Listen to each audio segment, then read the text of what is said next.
I'm going to be doing an updated guide for Tank Katarina Top. Now, if you haven't seen what Tank Katarina Top is before, I'm going to show a quick clip to show you why you might want to play Tank Katarina Top.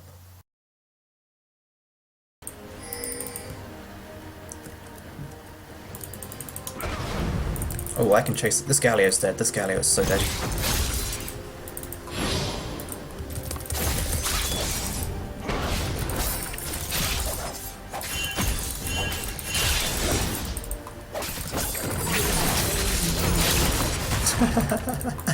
That's so obnoxious.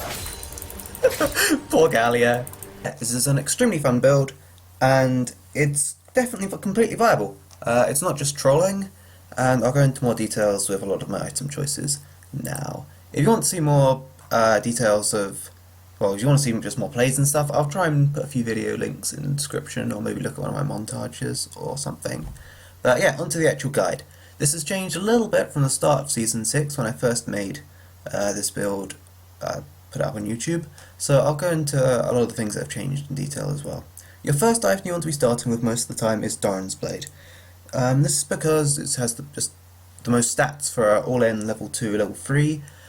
Cat is extremely good at snowballing off of a really early all-in. You have one of the strongest level 3s and 4s. Your bad matchups are for people like Jax or Darius maybe, but I've beaten even people like Trundle with just straight up stat checks, 1v1 autoing them to death if you've got Doran's Blade and your normal AD rune setup. If you're just spamming W on them and autoing, there are very few champions that can outdamage that in the extreme early game. You can go Doran's Shield if you're versus Vladimir or Teemo possibly, but I'd still recommend Doran's Blade a lot of the time just so you can kill them in that all-in in the early game because you have Ignite and they don't. And onto the actual build. It depends on your lane matchup. These are all parts of items you can buy.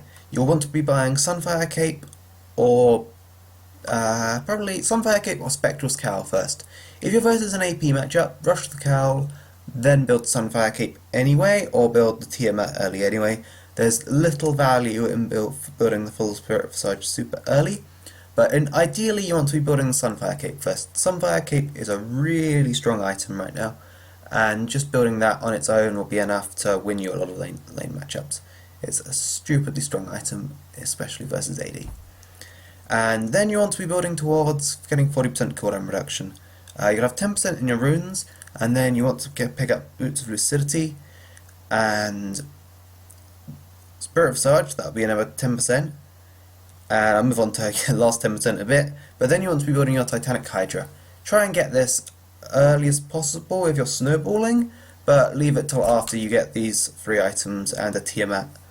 Build your Tiamat very early, but you don't have to upgrade it into the full Hydra until a lot later. It's quite expensive if you're not snowballing heavily. It's a lot of damage, and it scales incredibly well with all your other tank items, but it is expensive. And you want to be building an Ohm Wrecker. This might sound extremely strange, and you're saying, what the hell are you thinking? Are you mad? Who builds Ohm Wrecker? But Ohm Wrecker is actually 100% stat efficient, or I think it's 99.7% stat efficient, even without the active.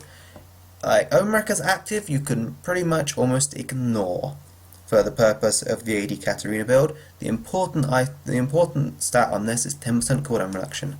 300 health, 50 armor. Compare it to Deadman's, 500 health, 50 armor.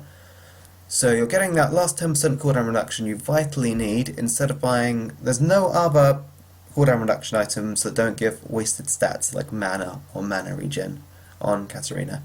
So Ohm Wrecker is an extremely good item here. And it's only 200 less health than an Ohm Wrecker if you're just buying it for the tank stats. And these other things like the passive point runner thing makes up for losing the Deadman's passive movement speed when you're looking to split push. And then your last item, game very kind of rarely goes on to this point, but a Frozen Mallet's nice. You can also just go a Sip tank item, although I probably don't recommend it because if the game's going on this late, you'll likely need a Sip damage item to be able to actually kill the AD carries through their lifesteal. And look at some other viable choices. I don't recommend Triforce anymore, that's a big change. Mainly because of the interactions you get with Grasp of the Undying from stacking more tank stats. Death Stance is a viable choice if you want to sell your boots if you get to super late game. Hourglass and Gunblade are more AP orientated. You can think about doing it if your team is full AD apart from you. Hex Drinker, very strong versus AP lanes. You don't upgrade it into more because Armor Pen is not good on this build, but just a Hex Drinker if you need it for the early laning is strong. Sterak's and Zorot Portal. Fireball, not recommended in most cases. Omen if they have like a Yasuo and a crit AD carry. And now on to Masteries. Masteries, you want to be going Grasp of the Undying, Swiftness, Insight, Veteran Scars, Tough Skin, Recovery.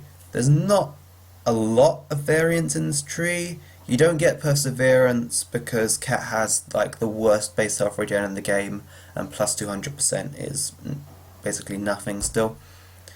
Grasp can easily be proccing like 100 damage. Like, it's stronger than a Triforce proc, Grasp of the Undying, after you get some tank items. It is such an overpowered mastery, especially when you're building full tank like this. It's way better than even Thunderlord's Decree. You'll find Grasp out-damaging Thunderlords. It's insane, this mastery. And these are pretty self-explanatory, really. Merciless, you want to do more damage. Assassin, do more damage. This helps you with last hitting under tower. I'd recommend it over Wanderer, because you don't really need the movement speed from Wanderer because you're jumping around with Shupo on a 3-second cooldown all the time. And Dangerous Game is just good in general. Then on to runes. I've only got one rune page set up at the moment, and this is full attack damage with some armor, and this is you want these cooldown reduction runes. And there is, if you're versus an AP matchup, I don't own enough runes on this account to show it, but you want to take Magic Resist, put your cooldown quints into, get cooldown quints instead of AD quints, pick up Magic Resist here if you really need the Magic Resist early, and just sacrifice some AD, put cooldown quints to mix up your 10% still. So yeah, I think that covers most of what I was going to go through. If you have any questions, ask them in the comments below. I'll just show these item sets again. And yeah, check out my stream or my full games if you want to find more details on my situational item builds, as to like when I build what, etc. Right, thanks for watching.